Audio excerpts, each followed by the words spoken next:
오늘 하나님의 말씀 잠언 31장 18절부터 20절까지 말씀을 우리가 다시 한번 보시겠습니다. 자기의 장사가 잘 되는 줄을 깨닫고 밤에 등불을 끄지 아니하며 손으로 손뭉치를 들고 손가락으로 가락을 잡으며 그는 곤고한 자에게 손을 펴며 궁핍한 자를 위하여 손을 내밀며. 아멘. 오늘 말씀 가운데 늦은 밤까지 등불을 끄지 아니하고 일하는 현숙한 여인의 모습을 우리가 보게 됩니다. 등불을 켜놓고 늦은 밤까지 일하는 이 여인의 모습을 통해서 우리가 기억해야 될 영적 교훈이 무엇일까요? 아마도 축복에 대하여 성도가 어떠한 신앙의 태도를 가져야 할까? 이것에 대해서 우리가 오늘 말씀을 통해 나눠볼 수 있기 원합니다.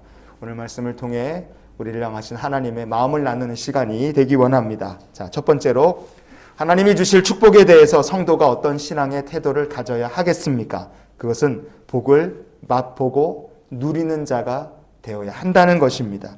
18절 앞부분에 보시면 자기의 장사가 잘 되는 줄 깨닫고 그랬어요. 여기서 우리가 같이 보기 원하는 건 깨닫고라는 말입니다. 깨닫고. 요 깨닫고라고 번역된 히브리어 본문이 타아마흐 이렇게 되어 있습니다. 타아마흐. 이 말을 우리말 성경은 깨닫는다 이렇게 번역해놨죠. 그런데 이 말에는 다른 의미가 또 있습니다. 사무엘하 19장의 35절 말씀을 우리 같이 보시겠습니다. 내 나이가 이제 80세라 어떻게 좋고 흉한 것을 분간할 수 있사오며 음식의 맛을 알 수 있사오리까. 아멘. 길앗 사람 바르실레가 내가 이제 나이가 많은데 음식의 맛을 어떻게 알 수 있겠습니까? 다윗에게 그렇게 얘기했어요. 여기에 맛을 알 수 있사오리까 이렇게 등장하는 말이 바로 타마흐, 오늘 본문의 깨닫고라는 말씀입니다. 맛을, 그래서 이 타마흐란 말이 여기서는 맛을 즐긴다, 맛을 본다 이런 의미로 여기 사용이 됐어요. 성도 여러분, 복의 근원이 누구십니까? 하나님이 복의 근원이세요. 그럼 하나님께서 우리에게 복을 내려주실 때 성도는 어떤 신앙의 태도를 가지고 있어야 되느냐? 잠언 31장 오늘 18절 말씀에 보면 자기의 장사가 잘 되는 줄 깨닫고 그랬다면 내가 장사가 잘 되는 이유, 내 인생이 형통한 이유가 하나님이 도우시고 하나님이 축복을 주셨기 때문이다. 이것을 알게 됐다면 성도가 어떻게 살아야 됩니까? 주신 축복을 받아서 맛보고 누리고 감사하며 살아야 될 줄 믿습니다.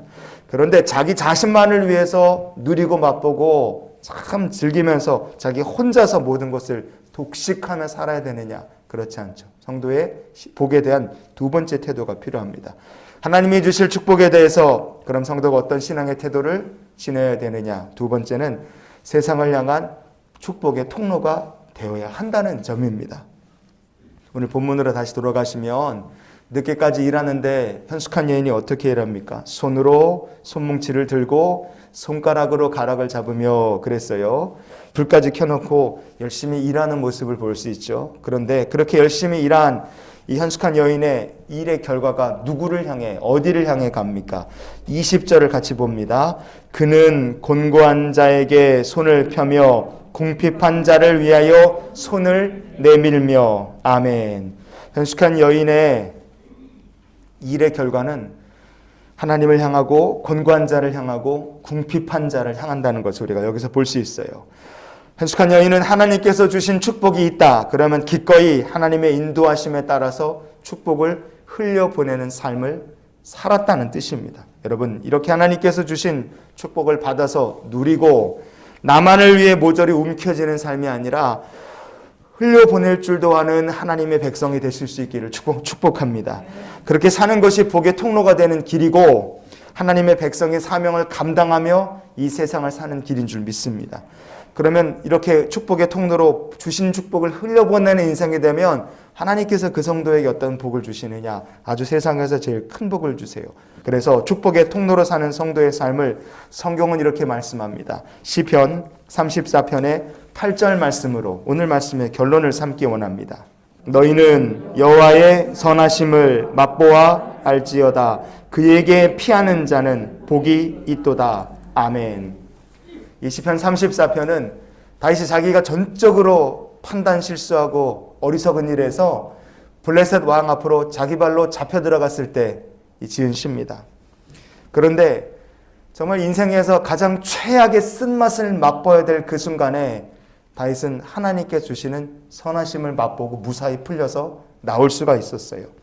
여기에서 하나님의 여호와의 선하심을 맛보알지어다 그랬지 않습니까? 이 맛보아라 번역된 히브리어 본문이 타아무라는 말이에요. 타아무. 오늘 본문 말씀에 깨닫고 타아마우라는 말과 같은 말입니다. 여러분 정리를 해볼까요? 우리가 복의 통로로 살면 무엇을 맛보게 되느냐? 때로는 우리가 실수도 하고 어리석고 바보 같은 일도 합니다. 그러나 그 인생의 축복의 통로로 사는 사람은 하나님의 선하심을 인생의 위기와 고난 가운데서도 맛보아 알게 될 줄 믿습니다.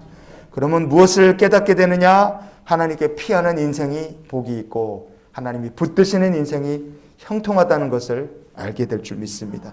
그래서 우리가 이런 기도로 오늘을 살았으면 좋겠어요. 하나님, 제 삶을 축복의 통로가 되게 해 주시옵소서.